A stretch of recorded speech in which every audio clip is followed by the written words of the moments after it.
Live stream. Jenna, let me know when you. Oh, we're live. Fantastic. Good evening, everybody. Welcome to session 2 of the Eugene review panel. So nice to have you here. Thanks for coming back. If you're watching online, welcome.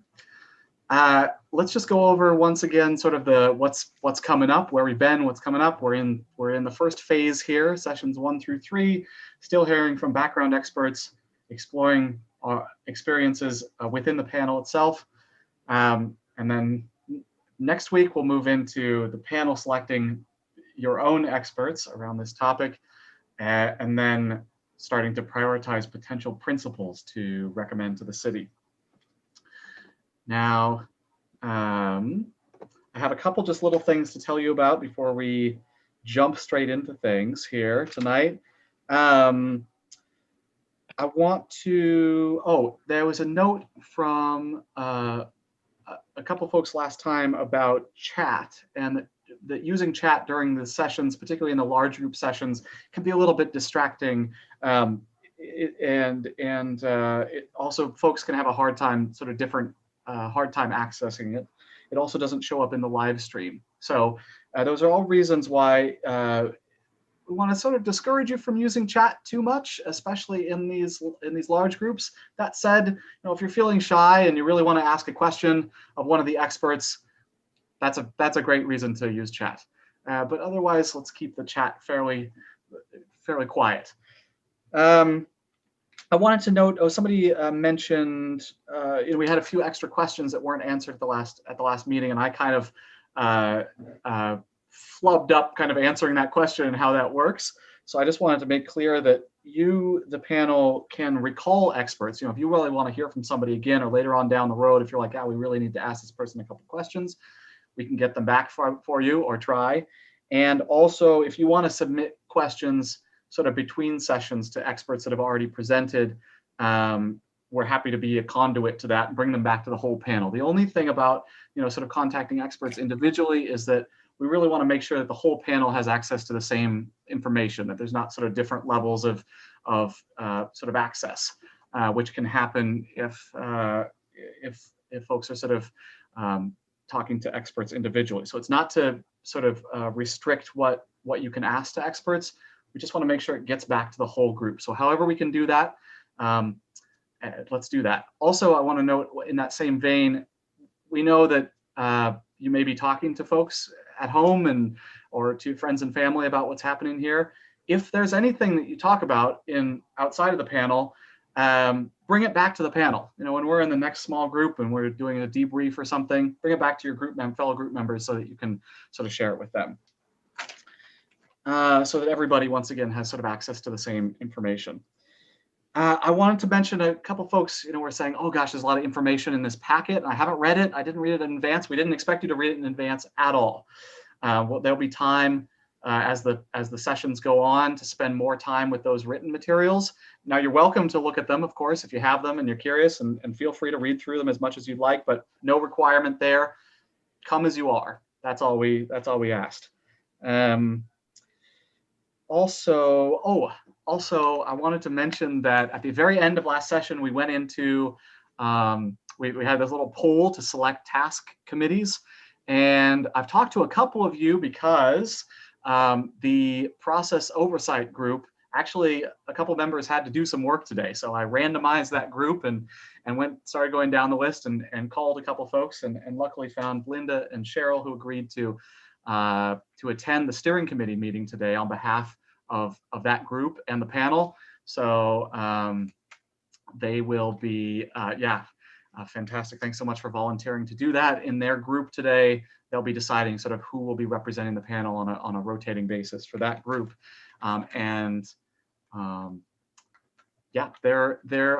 are your representatives there. So the steering committee has sort of almost finished with most of its work right now in terms of selecting this first batch of background experts, and then today working on a menu of experts and stakeholders that you're going to see on Saturday that are suggestions from them of who else you might want to hear from and why, and you'll get to select from that menu. But in the future, the steering committee will just going to be will be sort of providing another level of oversight for the process and us. And you have representatives in that process oversight group to be your representatives to that group. I think that's what I need to share here. Let me get to the proper screen so I can see what I'm doing. What else do we need to say here? I think that might be about it. Let's move into the first section, which is around bias and power in groups. So this is sort of another training component that we didn't do yesterday, a sort of introductory bit. There's going to be a couple of videos in this section, and this is sort of about, in general, things that can happen in small groups and ways that of course, the moderators in the small groups are watching out for stuff and helping it be a respectful environment for everybody, but we can all be part of that. We don't need to depend on them. And in terms of the information coming in, there's some stuff that our brains just naturally, every single one of us, do with information that can change how we perceive information that's coming in. So with that, I'd like to turn it over to a video that comes from one of our partner organizations in Australia, actually, who's produced a video that talks about some of the ways that what are called cognitive biases influence our thinking. So let me share that. And I'm going to share my computer sound. Okay, and here we go. Can everybody see that? Let me know if folks don't see that screen right now. All right. And I'm going to just go a couple seconds in and make sure everybody can hear the audio. So just a second.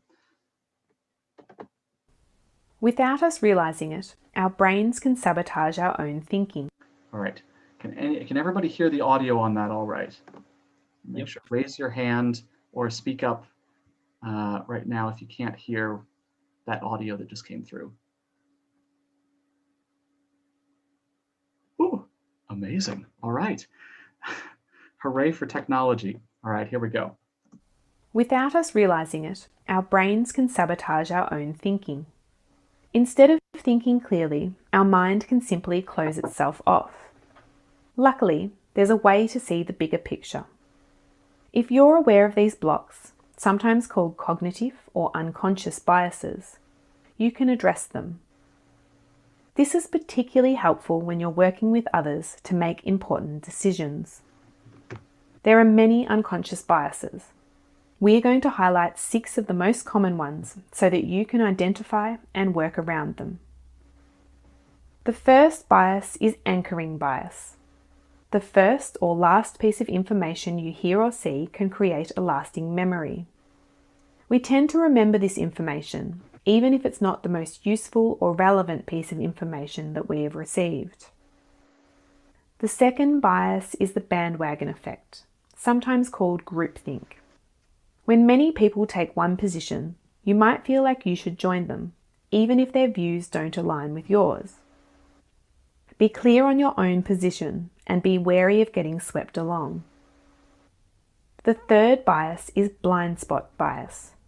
We all have our blind spots, but they're much easier to recognize in others than in ourselves. To address this, encourage others to watch for your blind spots, and you can watch for theirs. The fourth bias is confirmation bias. We're comfortable with what we know and tend to approach new information with fixed ideas. We're more likely to accept information that supports and reject information that contradicts our worldview. This may lead us to stereotype those with a different viewpoint. This is perhaps the strongest bias and the most common, so watch closely for this one. The fifth bias is information bias. Often, when we're in a group, we think we need more information before we can make a decision. Sometimes it's necessary, sometimes it's not. People can often make more accurate decisions with less information. Check that additional information is essential. Delaying a decision for too long while you seek more information is a common sign of this bias. The sixth and final bias is the authority or anti-authority bias. Some of us defer to authority figures. If this person holds an important position, they must be right. On the flip side, some of us disregard anything a person in authority says because we have a low level of trust in experts. Either way, your job is to interrogate the evidence and look closely at the facts, not judge the person stating them. Critical thinking skills can help you do that. Remember, there are many types of biases. These are just 6 that we often see when groups work together. Your job is to spot the bias in others and yourself. If we can all do that, we'll make better decisions together. All right, thanks. Everybody will have time to talk about those, and a picture of all those biases are your small group moderators can pull those up whenever you'd like, if you'd like to look at those again. And now I think I'll turn it over to Alex to talk about another piece of sort of how we interact with each other in small groups. And this piece is brought to you especially by the steering committee that wanted this included. So Alex, all you. Great. Thank you so much, Lynn. And hi, everybody. Great to see all your faces again tonight. So we're going to dive into kind of the next layer or one potential bias and talk a little bit more about how kind of privilege and power operate in group settings. And I just want to start off by saying, this is an extremely diverse group, very intentionally so. And every single person in this room holds multiple identities that impact, how we think about ourselves, how we're perceived by others, and therefore how we participate in group settings just like these. And so all of us have some combination of identities, unique combinations, some of those that have made us targets of oppression and others that have afforded us certain privileges in our lives. And like Lynn said, to build on our group agreements, in order to make sure everybody feels safe and comfortable and valued in this process. It's super useful, I think, to explore how power and privilege can kind of operate in the work that we'll be doing together.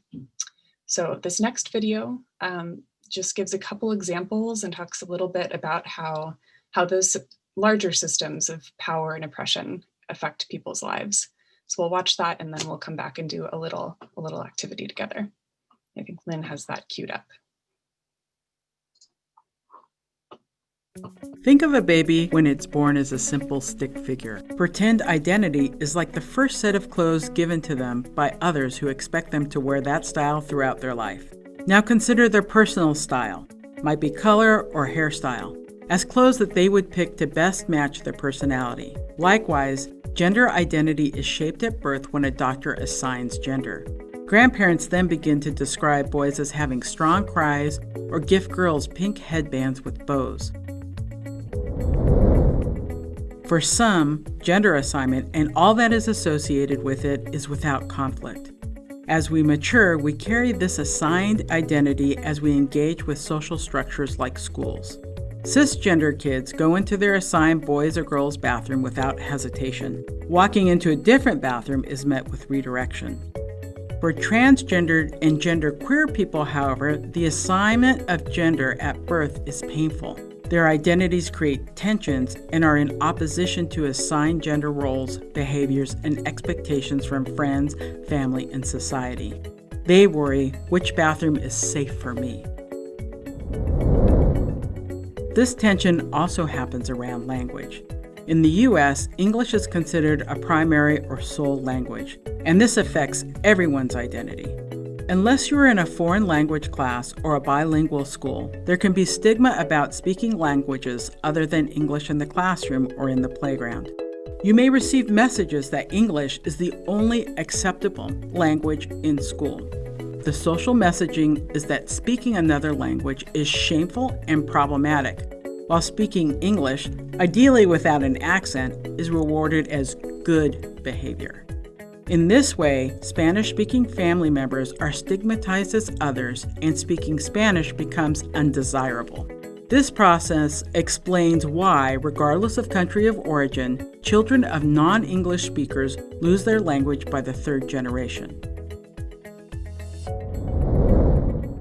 These are just a couple examples that demonstrate how social structures construct, limit, and place value on identities.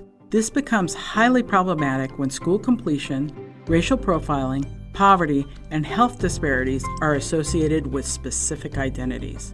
Social messages from schools, peers, and the media are conflicting.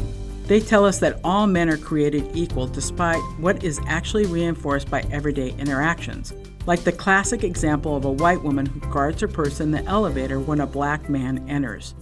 A clash begins when the social messaging and the actual experiences do not match.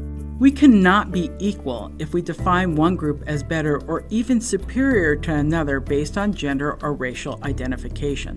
Whiteness is the preferred norm, the identity that all other identities are compared to or contrasted against.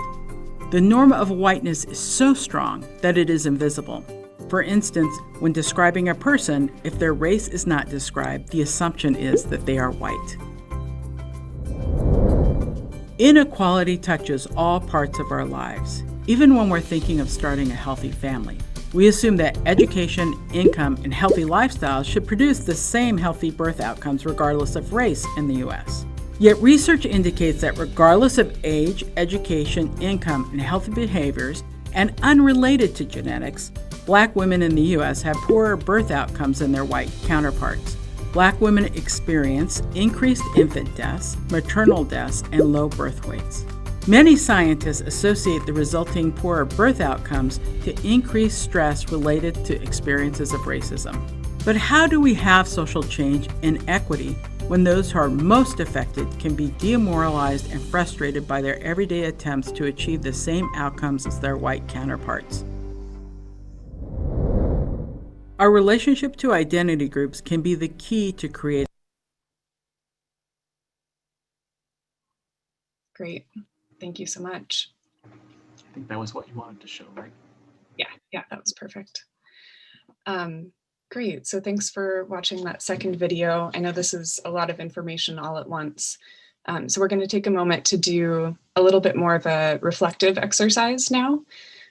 Some of you may have done this before. It's called, or sometimes called, step up, step back.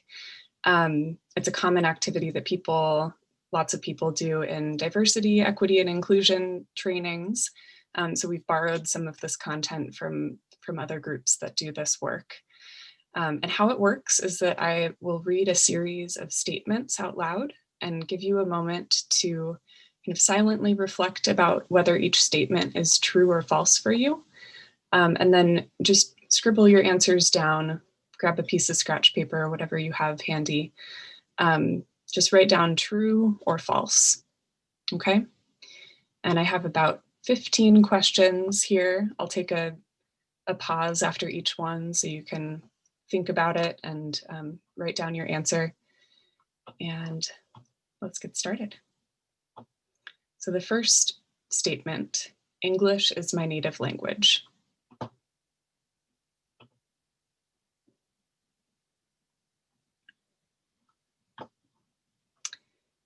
Next is, I studied the culture and history of my ancestors in elementary school.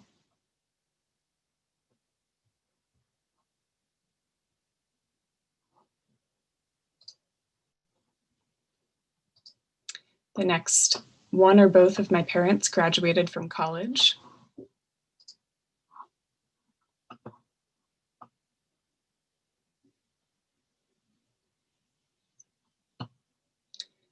The next, I am physically and cognitively able to perform the duties expected of me by my employer.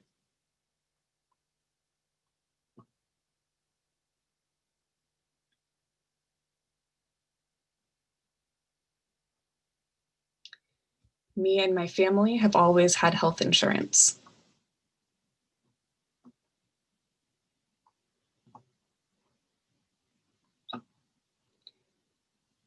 I have never been called names because of my race, class, ethnicity, gender, or sexual orientation.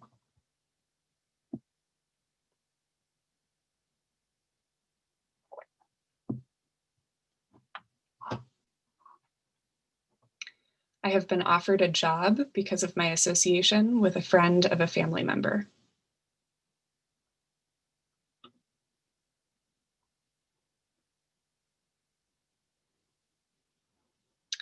A member of my family has inherited money or property.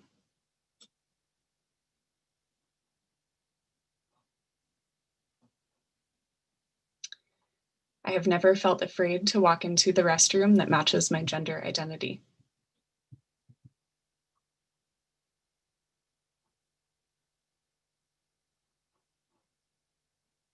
My ancestors immigrated to the United States by choice.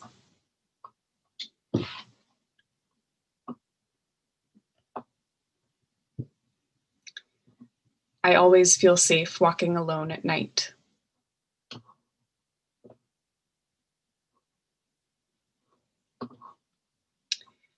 I can turn on the television or open the front page of the paper and see people of my race widely and positively represented.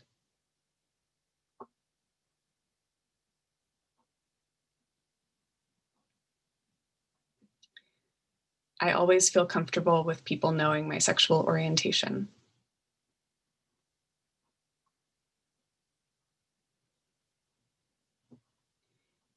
I can be reasonably sure that that people won't dismiss my ideas due to my age.